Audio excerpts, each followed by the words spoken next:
주택 가격만 올라가는 게 아니고요. 임대료도 당연히 같이 올라가죠. 집값이 올라가니까 임대료도 올라갈 수밖에 없는 상황인데, 임대료에 대해서는 레드핀에서 어제 이 통계 자료가 발표가 된 것이 있어서 그 내용을 좀 소개해 드리려고 합니다. 집을 구하기가 너무나 힘든 사람들이 결국에는 집 사는 것을 포기하고 그리고 이제 임대 시장으로 들어가는, 혹은 새로 지어지는 건설되는 집을 계약을 해놓고 그 집이 지어질 때까지 임시로 지금 또 임대해가지고 월세를 살아야 되는 이제 이런 상황에 있는 분들이 적지 않은 상태이고요.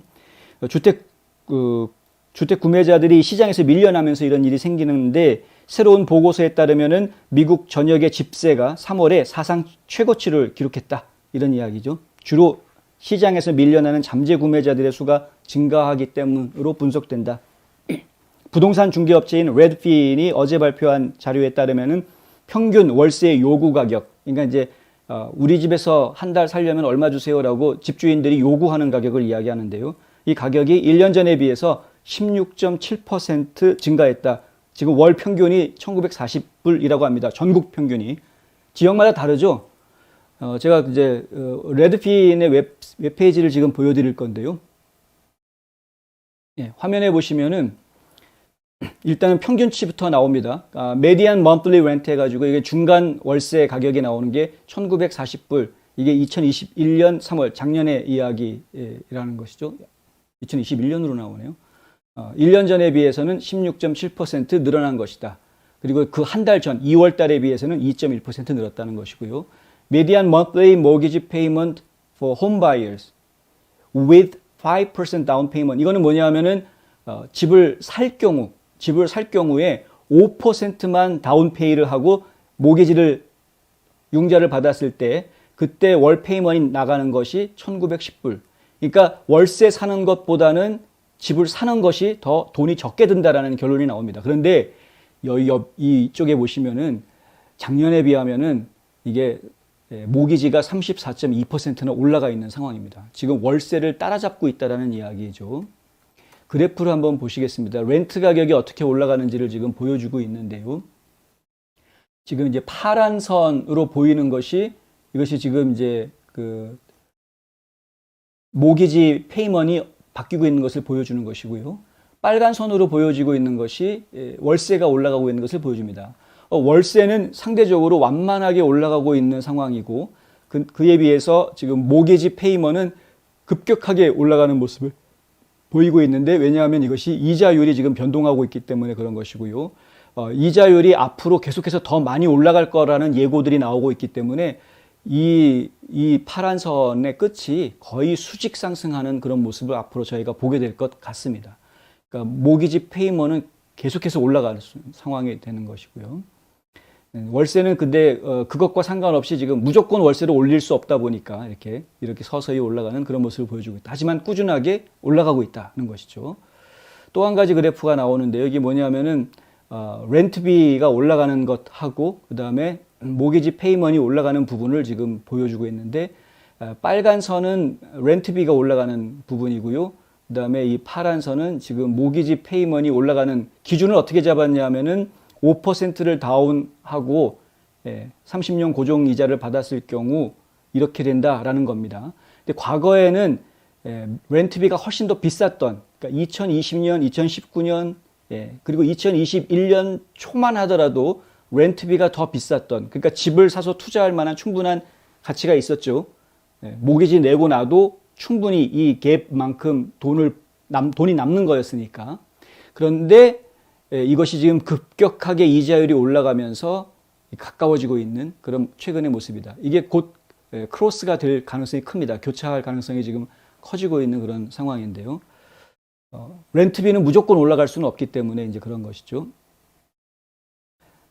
그리고 이제 지역별로 보면은 각 지역별로 렌트비가 다 똑같지는 않습니다. 가장 많은 렌트비의 상승이 이루어졌던 퍼센테이지로 따지면 포틀랜드가 가장 많이 올라갔다. 텍사스 어스틴도 38%는 올라갔네요. 1년 전에 비해서.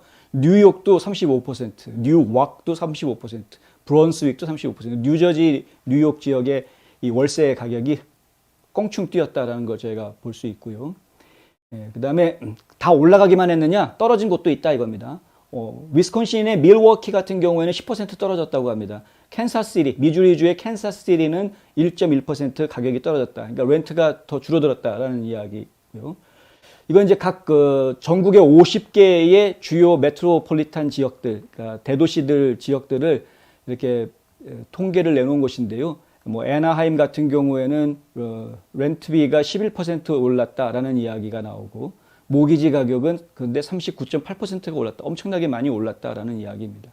그러니까 지금은 오히려 애나하임 같은 경우에는 로스앤젤레스도 마찬가지인데 렌트하는 것이 오히려 더 유리한 상황으로 좀 가고 있는 그런 모습을 보여주고 있는 거죠. 집을 사는 분들이 오히려 더 많은 돈을 내야 되는, 렌트를 더 하는 분이 더 싼.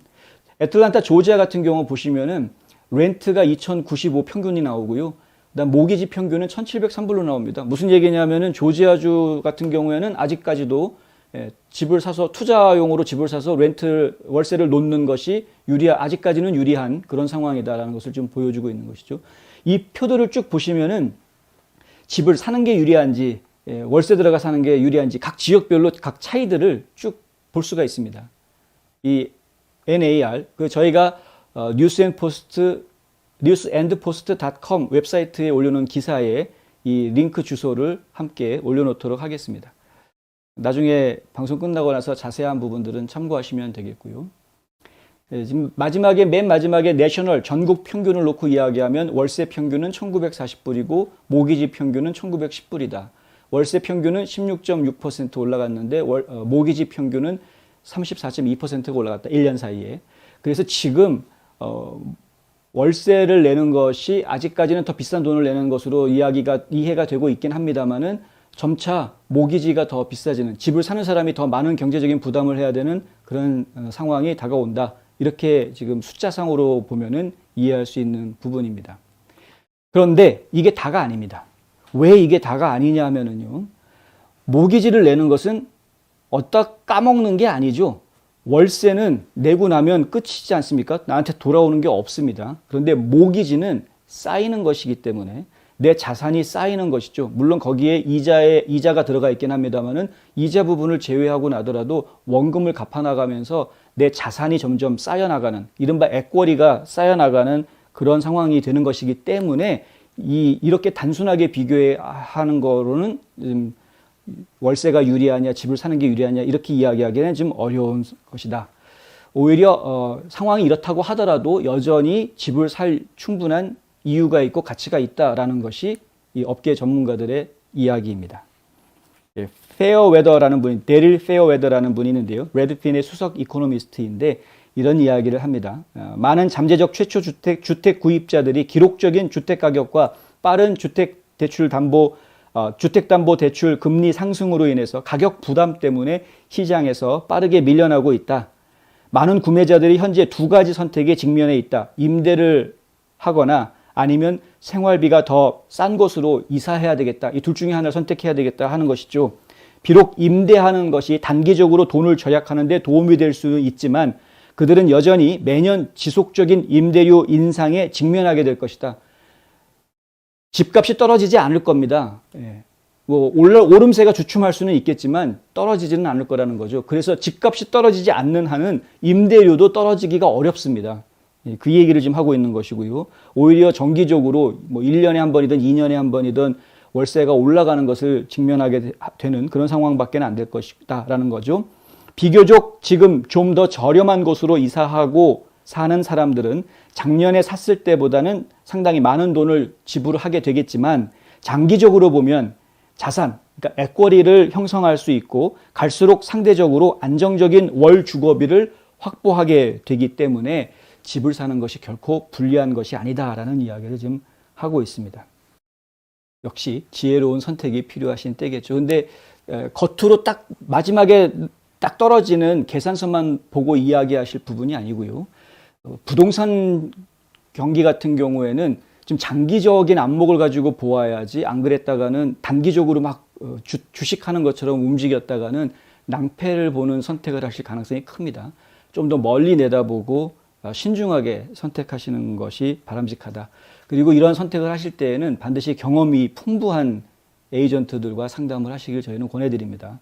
에이전트도 어차피 법적으로 에이전트 피를 내야 됩니다. 어차피. 그러니까 에이전트들을 충분히 활용을 하시고 충분한 자료들을 좀 받으시길 바랍니다.